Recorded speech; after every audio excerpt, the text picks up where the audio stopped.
تو مجھے وہ دیکھ کر بڑا تعجب ہوا کہ ایک وقت تھا کہ شیخ صاحب کے ساتھ ہم وقت گزارتے تھے اور وہ ہمیں سیرت کے حساب سے جہاں جہاں جو مار کے لڑائیاں ہوئی وہاں لے جا کر سارا اس کا محلے بہو اور اس کا وہ دکھاتے تھے، اور آج وہ دنیا میں نہیں رہے۔ پتہ نہیں ہم میں سے اگلے سال کون نہیں ہوگا اس دنیا میں۔ اور جب 6 ماہ رمضان سے ابھی دور ہوتے، 6 ماہ پہلے ہی صحابہ دعائیں شروع کر دیتے، اللہم ارزقنا، اللہم بارک لنا فی رجب و شعبان وبلغنا رمضان۔ اے اللہ ہمارے رجب میں برکت فرما، ہمارے شعبان میں برکت فرما، اللہ ہماری زندگیوں میں برکت فرما کہ ہم ایک دفعہ پھر رمضان کو حاصل کر لیں۔ 6 مہینے پہلے ہی رمضان کی طلب شروع کر دیتے ہیں۔ اور ہمارے یہاں کیا ہے، رمضان قریب آتا ہے، جی گرمی بڑی ہے اس دفعہ، وہ جی گرمی بڑی ہے۔ اچھا گرمی ان کو لگتی ہے جنہیں روزے نہیں رکھنے، جنہوں رکھنے ہوتے ہیں انہوں رکھنے ہی ہیں انشاءاللہ۔ آج صرف تھوڑا وقت میں ہم نے اپنے آپ کا محاسبہ کرنا ہے کہ 27 دن گزر گئے، 27 روزے گزر گئے، 27 راتوں کے قیام گزر گئے، صدقات، فطرات، صدقے ہم نے لیے، زکاتیں دی، سحریاں کی، افطاریاں کی، لوگوں کو کروائیں۔ کیا آج ہماری حالت ایسی ہوئی ہے کہ اللہ تتقون کہ ہمیں تقویٰ حاصل ہو گیا ہو؟ آج ہم نے صرف اپنا یہ محاسبہ کرنا ہے۔ یہ ایک کورس ہے جو اللہ رب العزت نے ہمیں 1 مہینے کا کورس کروایا ہے، اور عید کا دن اس کورس کے سرٹیفکیٹ تقسیم کرنے کا دن ہے۔ جو عید کا دن ہوتا ہے نا، وہ اس کورس میں کامیاب ہونے والوں کو سرٹیفکیٹ دینے کا دن ہے۔ کیا ان رمضان میں، اس رمضان میں، ان سحریوں میں، ان افطاریوں میں، رات کے قیاموں میں، تقریروں میں، وعظ میں، نصیحت میں، صدقات میں، زکات میں کوئی ایک نیکی ایسی ہے کہ جو میرے اور اللہ کے درمیان ہو، اور کسی مشکل میں، مصیبت میں، عذاب میں اللہ کی عدالت میں اسے پیش کر کے کہہ سکوں، اے اللہ تیرے اور میرے درمیان ایک ایسا عمل ہے جو میں نے تیری رضا کے لیے کیا تھا، وہ ایک عمل ذرا غور کر کے دیکھے، ٹٹولے اپنے اندر کو زمین کو، کوئی ایک عمل ایسا ہے جو اس کی طرح کا خاص اللہ کے لیے ہو، جو ہم کسی مصیبت میں اللہ کے سامنے پیش کر سکیں۔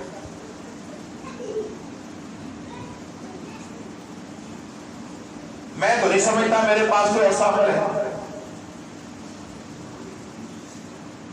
پوری زندگی ہماری گزر گئی، کسی نے 40 رمضان دیکھے، کسی نے 50 دیکھے، کسی نے 60 سال روزے رکھے ہیں، مگر نیکی ایک بھی ایسی ہمارے پلے شاید نہ ہو جو اللہ کو پیش کر سکے، اس کے وسیلے سے اپنی معافی مغفرت اللہ سے طلب کر سکے۔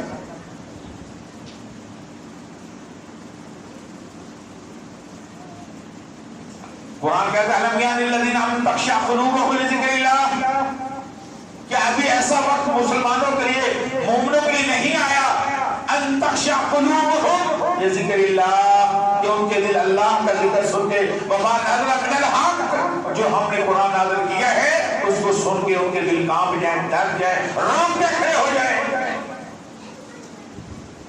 کیا ایسا وقت ہمارے اوپر ابھی تک نہیں آیا؟ جیسے رمضان میں داخل ہوئے ایسے رمضان سے گزر گئے، عید جو آئی ڈرو مرو میں سب اعمال، قیام، صیام، روزے، افطاریاں، سحریاں سب ہم نے ضائع کرنے ڈرو مرو والے کے دن، اور اس خوشی کے نام پر سب برباد کر کے خالی خولی بے فضول ویٹ لیس ہو کر ہم پھر رہے ہوتے ہیں۔ وہ ساری تمیز روزے کی، رمضان کی، حیا، احترام ختم۔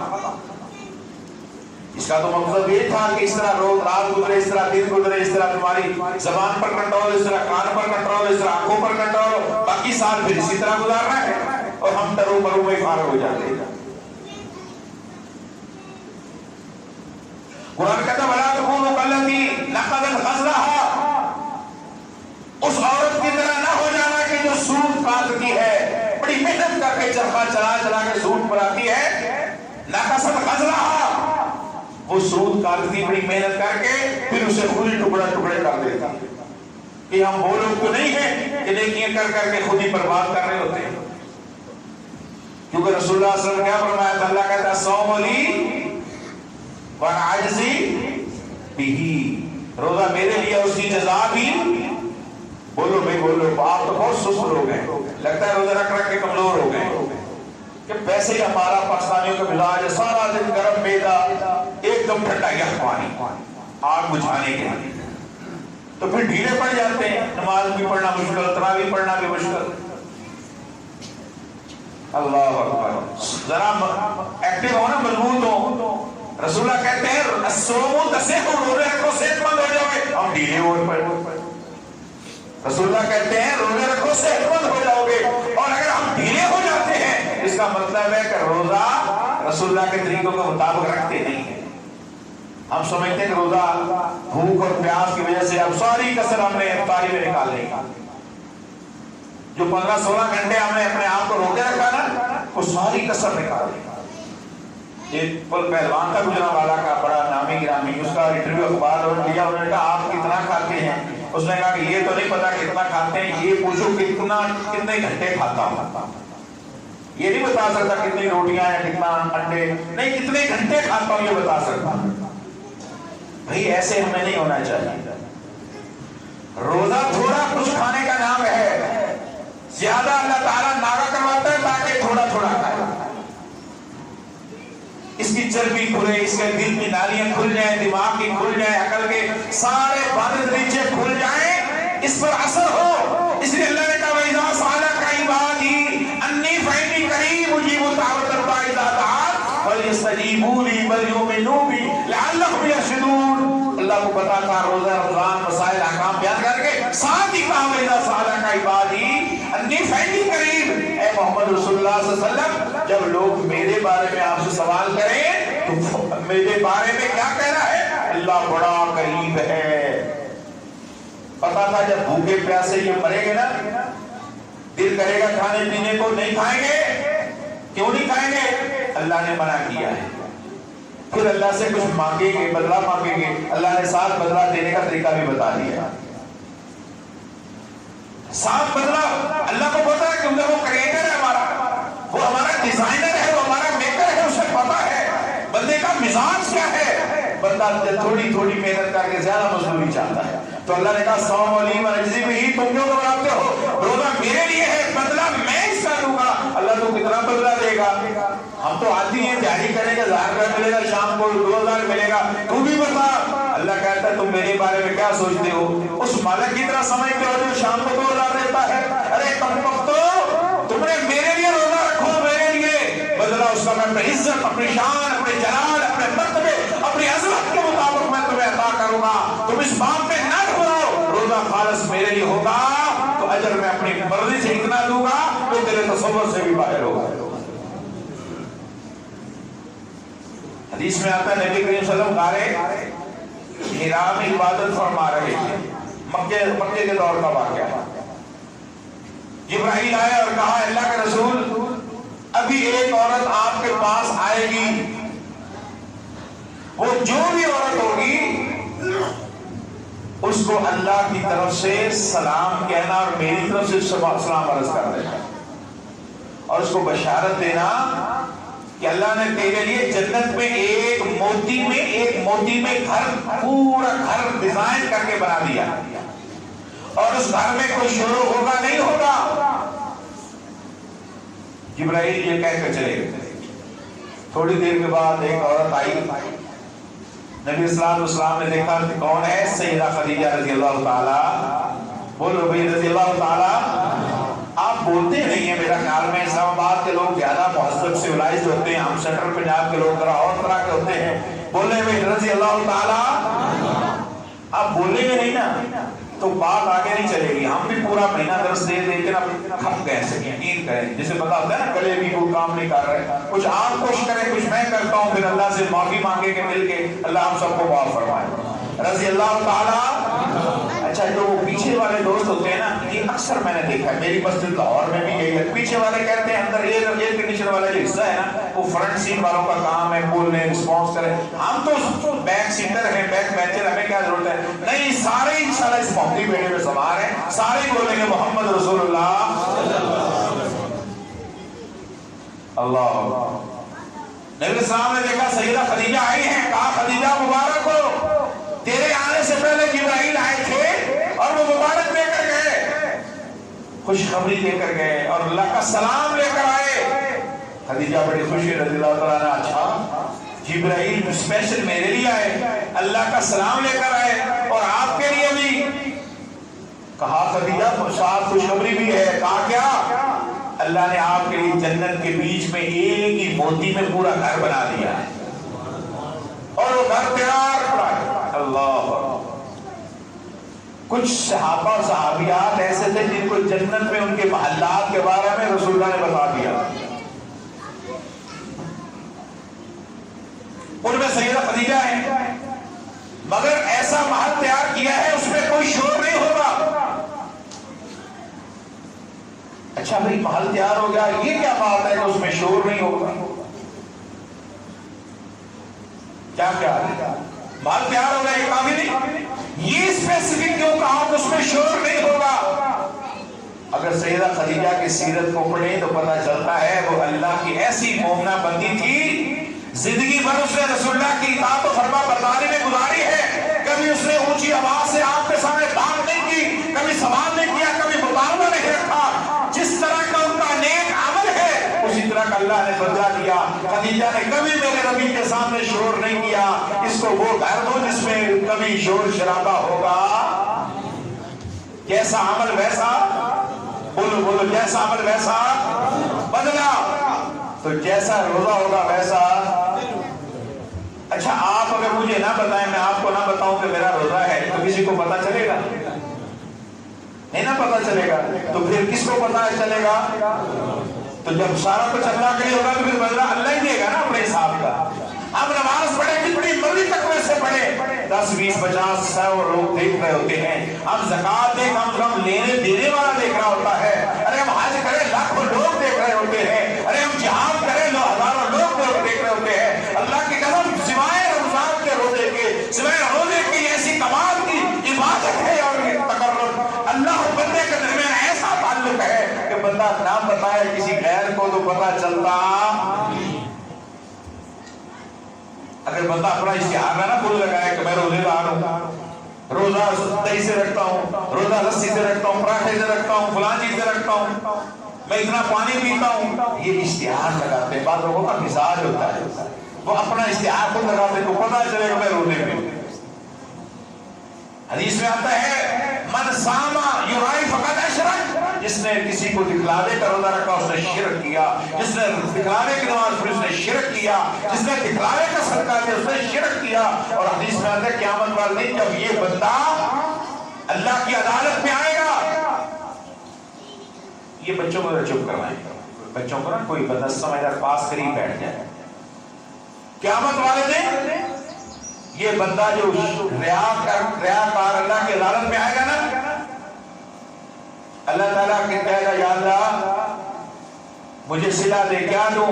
جنت دے. کیوں کیا کیا؟ یا اللہ میں نے روزے رکھے, میں نے نماز پڑھی, فلاں کیا. حتیٰ کہ حدیث میں آتا ہے جنت کا دروازہ کون کھلوائیں گے؟ بولو بھائی کون کھلوائیں گے؟ ڈھیلے کیوں؟ آپ کو شک ہے اس بات میں؟ یا شک ہے یا علم نہیں, ایسے ہی ہے نا. تو میرے خیال میں ڈرتے نہیں ہیں لوگ, غلطی نہ کر بیٹھے. پریشانی کوئی بات نہیں, انشاءاللہ جنت کا دروازہ کون کھلوائیں گے؟ جنت کا افتتاح محمد صلی اللہ علیہ وسلم نے کرنا ہے. اور جنت کا افتتاح کس نے کرنا ہے؟ جنت کا بھی افتتاح ہوگا. دنیا میں سینموں کے افتتاح نہیں ہوتے ہیں نا, برائی کے اڈوں کے نہیں ہوتے ہیں. تو وہاں بھی جہنم انہی لوگوں کے لیے ہوگی نا جو برے لوگ ہوں گے. تو اس کا افتتاح بھی کرنا ہے, اللہ نے کسی سے کروانا ہے نا, وہ کون ہوگا؟ کوئی بندہ نام بتا سکتا ہے؟ جنت کا تو میں نے بتا دیا, آپ کا آدھا مسئلہ حل کر دیا. جہنم کا بتائیں کس نے افتتاح کرنا ہے؟ شیطان نے. خواہ مخواہ شیطان بیچارے نے FIR سے کٹائی نہیں, مولوی صاحب نے کرنا ہے, مولوی صاحب نے افتتاح کرنا ہے, سخی نے کرنا ہے, شہید نے کرنا ہے. جو ریا کے لیے تقریریں کرتا ہے, جو ریا کے لیے جہاد کرتا ہے, جو ریا دکھلائی کے لیے مال خرچ کرتا ہے, حدیث میں اللہ قیامت والے سب سے پہلے ان 3 قسم کے لوگوں کو جہنم میں ڈال کے جہنم کا افتتاح فرمائے گا. یہ وہ روایت ہے جب صحابی نے کہا، صحابہ نے کہا حضرت ابو ہریرہ کو، حضرت جی ہمیں کوئی ایسی حدیث سنائے جو جس نے آپ کو سب سے زیادہ متاثر کیا ہے۔ حضرت ابو ہریرہ فرماتے ہیں اچھا میں سناتا ہوں، سنانے سے پہلے اس حدیث کو سنانے سے پہلے بے ہوش ہو گئے، جب ہوش میں آئے پھر حدیث سنائی۔ کتنی بڑی بات ہے کہ عالم مجاہد جو شہید ہو گیا، جو بڑا خرچ کرنے والا جبار اور سخی، وہ اس کے افتتاح ہو گئے جہنم سے، کسی چور ڈاکو رشوت خور سے نہیں، مولوی سے ہوگا جو ریاکار ہوگا، شہید سے ہوگا جو ریاکار ہوگا۔ اس لیے میرے بھائیوں اپنے اعمال کو خالص اللہ کے لیے کرو، بالکل کبھی نہ سوچو کہ وہ کون کیا صلہ دے گا، ہمارا صلہ کس کے پاس ہے؟ اللہ کے پاس ہے۔ اللہ، اب یہ روزہ جو بندہ رکھتا ہے نا خالص اللہ والے کے لیے، اللہ پھر اس کا بدلہ عطا فرمائے گا، اللہ اس کا پھر صلہ دے گا۔ اور ایسا روزہ حدیث میں آتا ہے بندہ اذا مات الانسان داخل فی قبرہ، جب بندہ فوت ہو کے اپنی قبر میں جائے گا،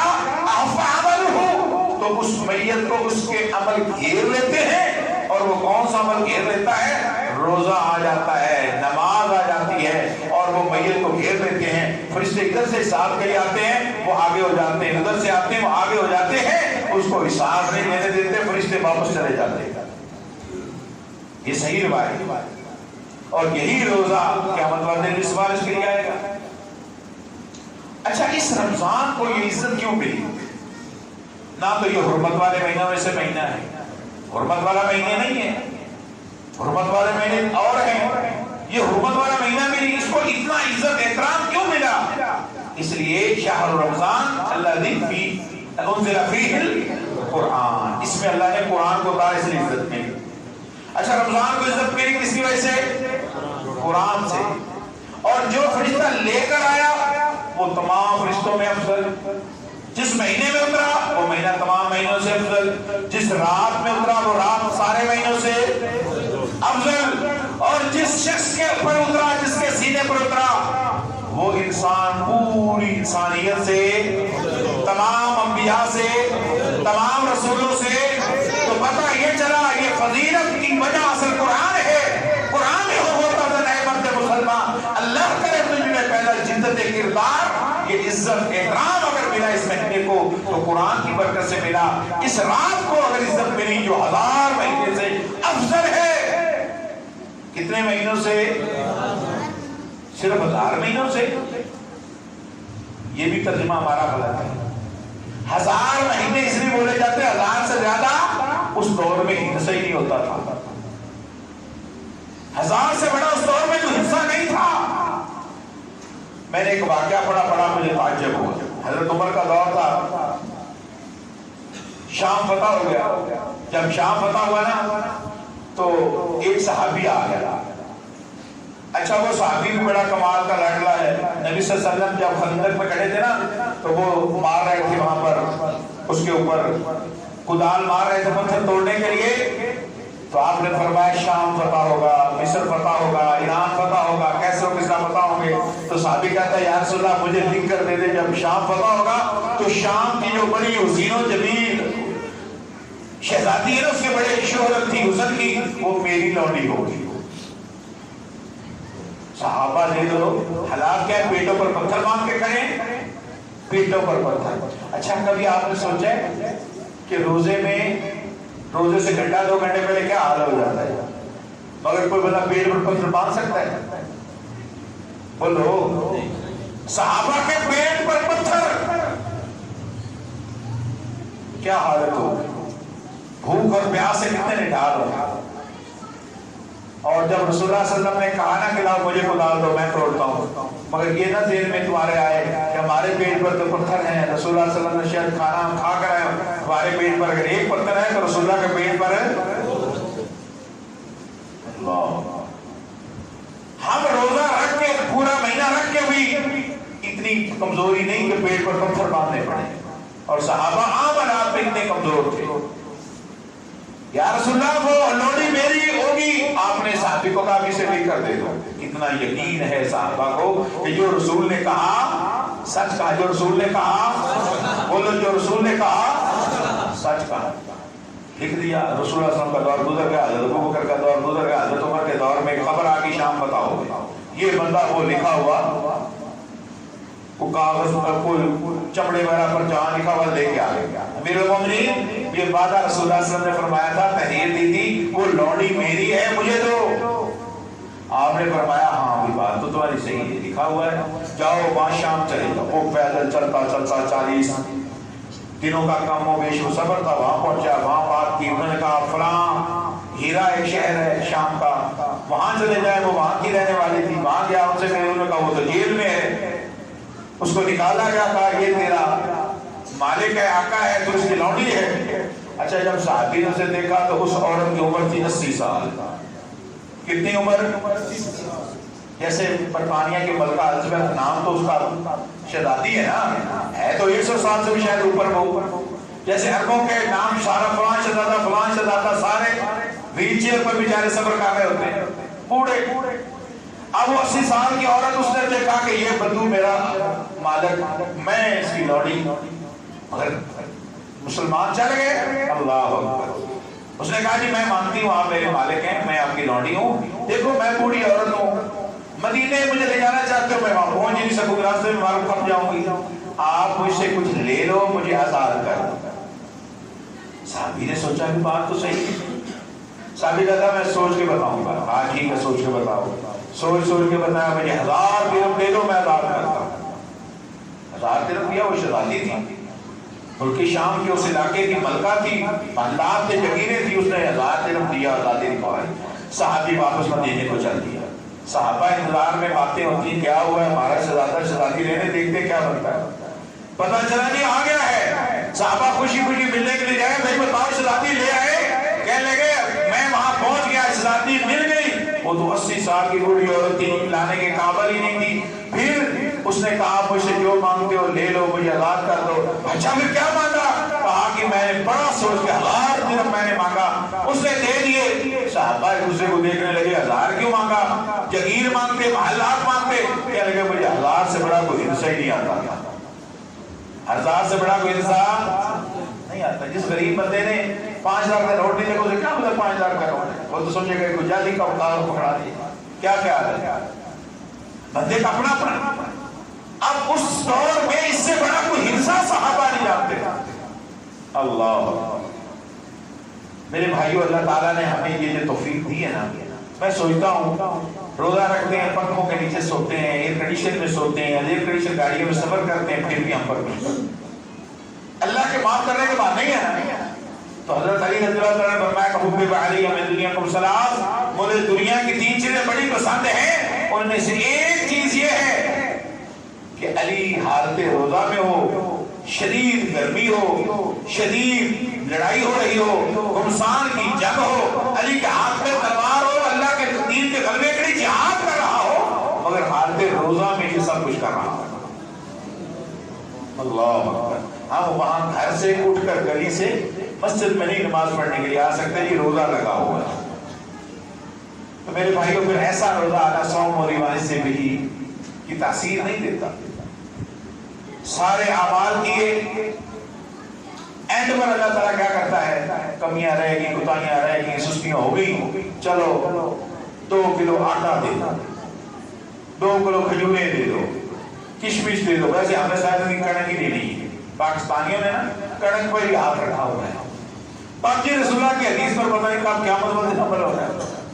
اور یہ کڑک تو غریب کے لیے ہے، امیر کا یہ تو کشمش ہے، کھجوریں ہیں، جو ہے، اس طرف نہیں جاتے. جی کم سے کم بتائیں، کم سے کم بتائیں.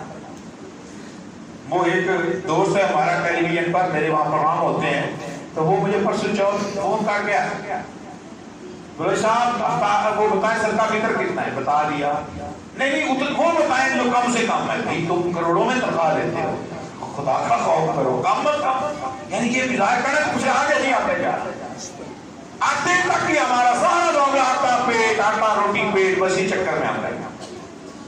اللہ کا کیا کام ہے؟ غریبوں مسکینوں کو آٹا دے دو، غریبی مسکینوں کو کھجور کھانا دے دو. جو روزے کی حالت میں کمیاں کوتاہیاں زبان سے کانوں سے آنکھوں سے ہوگی میں اللہ کو بھی معاف فرماؤں. اچھا معاف ہو گئی. اب سرٹیفکیٹ کا دن آ گیا، عید کا دن. اللہ کہتا ہے کہ باہر نکل کے عید پڑھو، اگرچہ وہ آج مشکل ہو گیا، محلوں میں مسجدوں میں پڑھنی پڑتی، کوئی بات نہیں. اگر مسجد میں پڑھے تو وہ مسجد بھی اس وقت عیدگاہ کے حکم میں ہوتی ہے. کہا کہ سفر راستہ بدل کر جاؤ. کیوں؟ راستہ بدلنے کی کیا ضرورت؟ حکمت ہے دیکھو دین کی کیا ہے. حدیث میں آتا ہے ما من یلبی الا لبا، جب بندہ اونچی آواز سے تلبیہ کہتا ہے، تکبیرات کہتا ہے، تکبیرات کہتا ہوا بتا جاتا ہے. فرمایا کہ جتنے درخت، جتنی دیواریں، جتنی ریت کے سنگریزے، ریت کے ذرات، جتنے کیڑا کرکٹ، جو چیز بھی جہاں جہاں تک وہ آواز جاتی ہے وہ اس بندے کے ساتھ وہ بھی تکبیرات کہنا شروع کر دیتی ہے. وہ بھی تکبیرات کہتی ہے.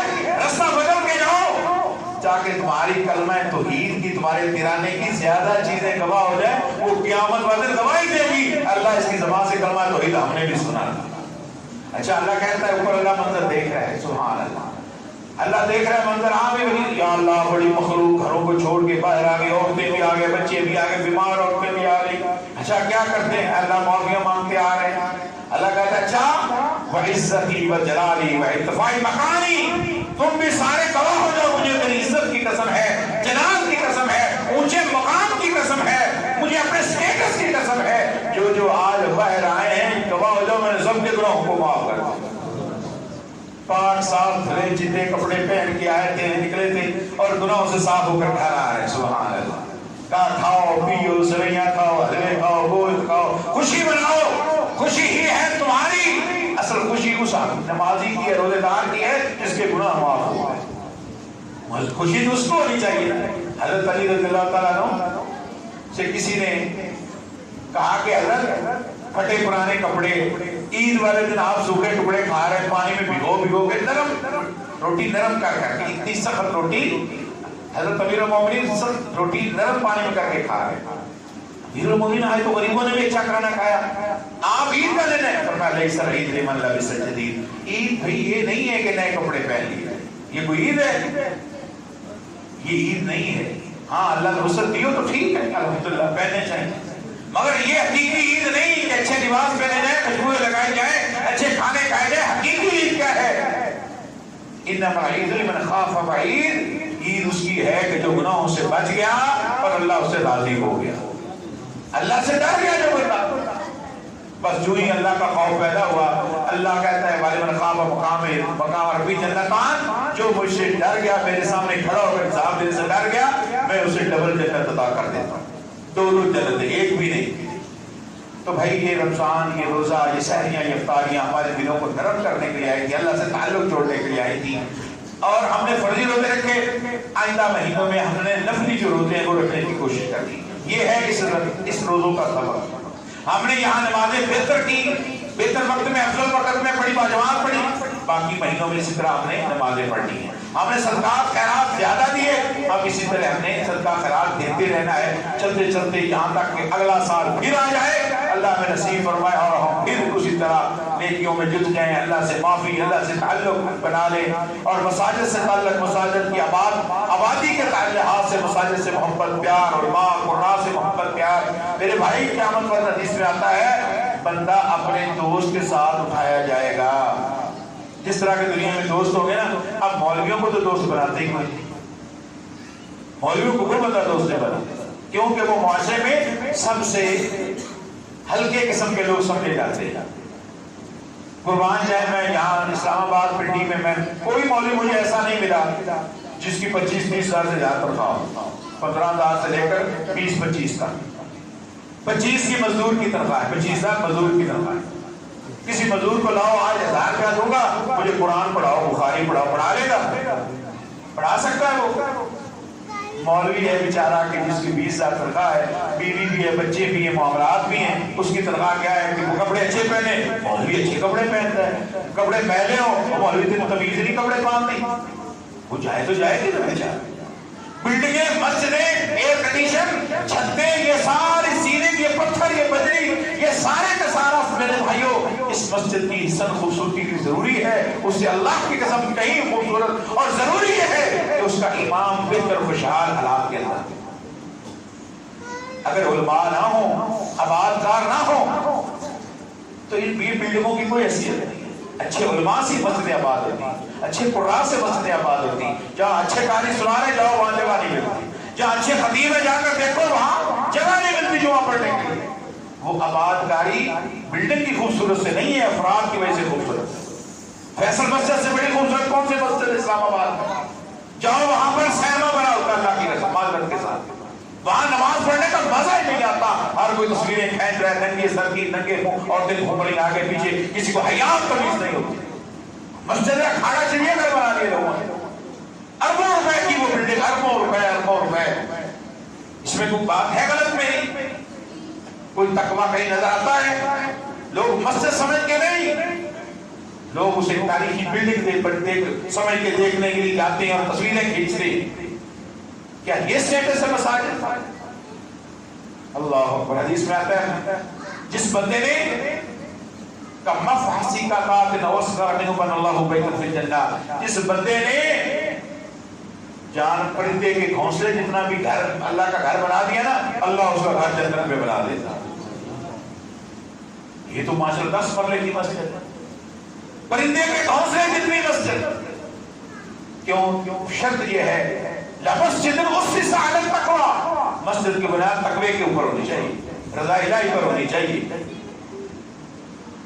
تو میرے بھائیوں، مسجد کی بنیاد کیا ہے؟ تقوی۔ کیا ہے؟ تقوی۔ قربانی کی بنیاد کیا ہے؟